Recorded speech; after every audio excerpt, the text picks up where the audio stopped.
14살 아이 방문 뒤 미혼모의 예상치 못한 성장 수업. 열쇠를 자물쇠에 꽂고 돌리는 순간 저녁 메뉴인 새콤달콤 돼지갈비에 얼음사탕을 넣을지 백설탕을 넣을지 고민하고 있었다. 광고 회사에서 카피라이터로 일하는 미혼모에게 2시간 일찍 퇴근하는 것은 사치 같은 일이었다. 채소 시장에서 갓 사른 신선한 갈비를 손에 들고 걸어가는 발걸음은 묘하게 경쾌했다. 아들이 올해 14살이 되었고 곧 어른이 될 터라 그에게 더 맛있는 음식을 만들어주고 싶었기 때문이다. 문을 여는 순간 예상했던 라면 냄새도 지금쯤 떠돌아야 할 또한지를 그리는 연필 소리도 들리지 않았다. 방 안은 너무나 조용해서 오히려 냉장고가 돌아가는 소리만 또렷이 들렸다. 심장이 쿵쾅거리며 샤워위를 2번 부르자 텅 빈 거실에 목소리만 메아리쳤다. 이 아이는 보통 방과 후에 곧바로 자기 방에 들어가는데 오늘은 왜 아무 움직임도 없을까? 살며시 아들 방으로 걸어갔다. 문은 살짝 열려 있었고 손가락 2개 정도만 들어갈 틈이 있었다. 문을 밀고 아들을 부르려는 순간 알 수 없는 예감이 나를 멈추했다. 문틈으로 보이는 어두운 책상 스탠드 아래 아들은 침대 가장자리에 앉아 있었다. 짙은 파란색 교복 바지는 발목까지 내려져 있고 다리는 뻣뻣하게 뻗어 있었다. 오른손은 하복부에 무언가를 움켜쥐고 있었고 어깨는 살짝 구부정해 있었다. 그 순간 갑자기 숨이 막혔다. 비닐봉지 안에 갈비뼈가 바닥에 묵직하게 부딪히며 둔탁한 소리가 났다. 문이 살짝 흔들리며 반 인치 정도 안으로 열렸다. 아들은 겁먹은 토끼처럼 고개를 들고 얼굴이 창백해지자 황급히 바지를 끌어올렸다. 무릎이 침대 가장자리에 부딪혀 둔탁한 소리가 났다. 나는 그 자리에 얼어붙었고 그의 허둥대는 움직임에 눈을 고정시킨 채 멈춰섰다. 이 아이는 내가 키운 아이인데 어렸을 때 넘어지면 내 품에 안겨 울고 잠자리에 들기 전 3번 이야기를 듣고야 눈을 감던 샤옹이었다. 언제 이렇게 키가 컸을까? 목젖이 살짝 튀어나와 있고 팔에는 가는 털이 돋아 있었다. 겁에 질려 주먹을 꽉 쥐는 모습조차 묘하게 소년다운 느낌이 들었다. 엄마.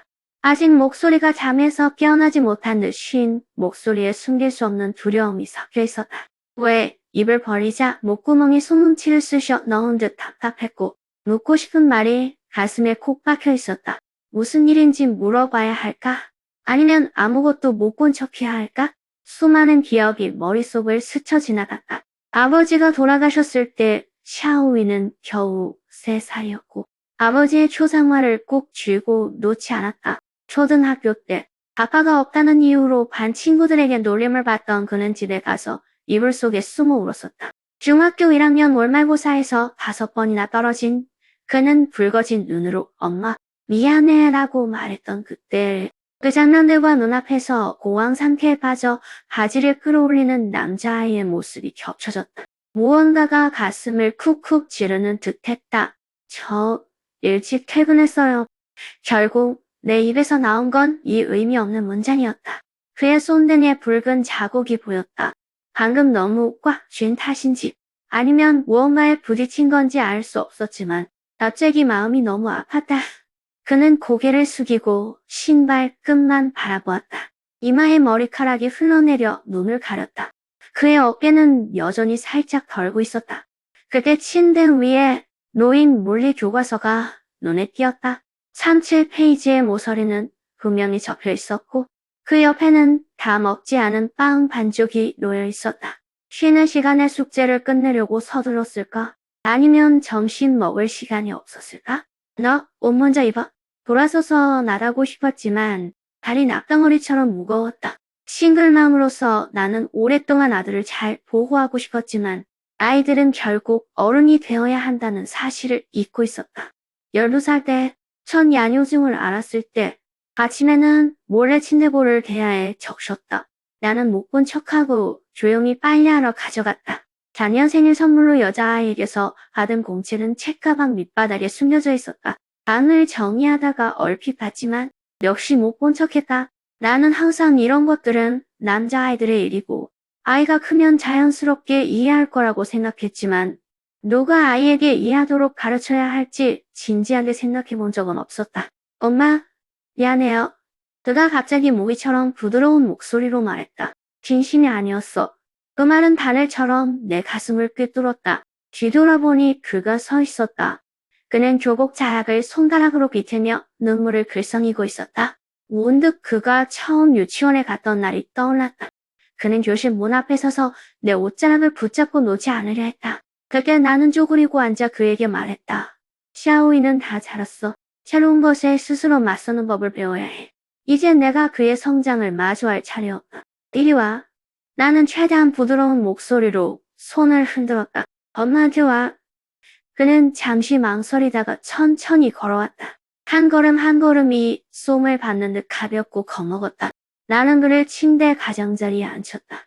그러자 그가 나보다 머리 반개는 더 큰 것을 느꼈다. 그의 얼굴을 제대로 보기 위해 고개를 살짝 기울여야 했다. 책상 램프 불빛이 그의 얼굴에 닿자 솜털 같은 잔털과 깨끗하게 면도되지 않은 작은 수염이 보였다. 알고 보니 그는 몰래 내 면도기를 사용하기 시작한 것이었다. 샤오이, 네가 10살 때 엄마가 과학기술관에 데려갔던 때 기억하니? 방금 무슨 일이 있었는지는 말하지 않고 다른 이야기를 꺼냈다. 인체의 신비를 다루는 전시관이잖아. 그때 네가 남자아이와 여자아이의 몸이 왜 다른지 물었지? 그는 갑자기 눈을 크게 뜨고 올려다보았다. 마치 내가 이런 말을 할 줄은 몰랐다는 듯 놀란 표정이었다. 나는 미소를 지으며 그의 머리를 만지려고 손을 뻗었다. 그의 머리카락은 뻣뻣했고 레몬 샴푸 냄새가 났다. 그가 직접 고른 제품이었다. 그는 반 친구들은 다 이걸 써. 라고 말하며 살며시 자신의 선택을 설명했었다. 그때는 네가 아직 어렸고 엄마가 네가 크면 알려준다고 하셨잖아. 나는 심호흡을 하고 자연스러운 어조로 말했다. 이제 다 컸잖아. 내 귀는 천천히 붉게 물들었고 귀 밑에서 뺨까지 퍼져나갔다. 머리자락을 잡은 그의 손이 천천히 풀리고 그 힘 때문에 손가락 마디가 하얗게 변하는 것이 보였다. 남자아이들은 사춘기에 접어들면 몸에 많은 변화가 생깁니다. 나는 육아 서적에서 읽었던 내용을 떠올리며 조심스럽게 말을 골랐다.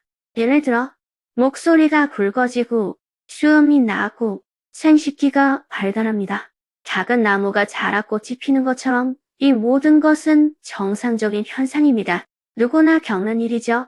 그의 어깨가 약간 이완된 듯 그의 시선은 창밖을 응시했다. 그곳에는 오래된 레미나무가 있었다. 그가 태어났을 때 아버지와 내가 함께 심었던 나무였다. 이제 그 나무는 3층 높이보다 더 크게 자랐다. 얘가 방금 한 짓은 장애인이라고 해. 나는 직접 말하기로 했다. 빙빙 돌리면 오히려 그를 더 불안하게 만들 뿐이었다. 부끄러워할 일이 아니에요. 많은 남자아이들, 심지어 성인 남자들도 이런 상황을 겪어요. 배고프면 먹고 피곤하면 자는 것처럼 몸의 자연스러운 욕구이고 건강에 해롭지 않아요. 그는 갑자기 고개를 돌렸다. 마치 내가 그런 말을 할 줄은 몰랐다는 듯 놀라움이 가득한 눈빛이었다. 어렸을 때 이런 것들은 금기시되었고 교과서, 생리학이나 미생학 수업 선생님들조차 스스로 공부하라고 했던 기억이 떠올랐다. 한 번은 어미 서랍에서 남녀 신체 사진이 실린 잡지를 봤다. 너무 무서워서 얼른 집어넣었다. 오후 내내 심장이 쿵쾅거렸다. 하지만 두 가지 주의해야 할 점이 있어요. 나는 그의 손을 잡았다. 그의 손바닥에는 땀이 가득했다. 첫째, 상황에 집중하세요. 이런 일은 매우 사적인 일이고 다른 사람들이 볼 수 있는 곳에서 해서는 안 됩니다. 마치 우리가 길거리에서 옷을 벗지 않는 것처럼요. 이것이 자신과 타인에 대한 존중입니다. 그는 고개를 끄덕이며 목젖을 움직였다. 그리고는 하려던 말을 삼켰다. 둘째, 너무 자주 하지 마. 내가 말을 이었다. 맛있는 음식을 너무 많이 먹으면 속이 안 좋아지듯이.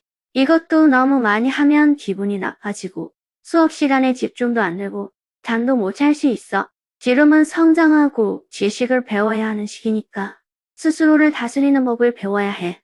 엄마? 그는 마침내 말을 잊지 못했다.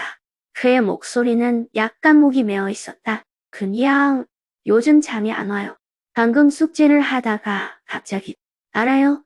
나는 그가 실수라고 생각하지 않도록 말을 끊었다. 사춘기의 호르몬 변화 때문에 충동적으로 변할 수 있고 자제력을 잃는 건 당연한 일이야.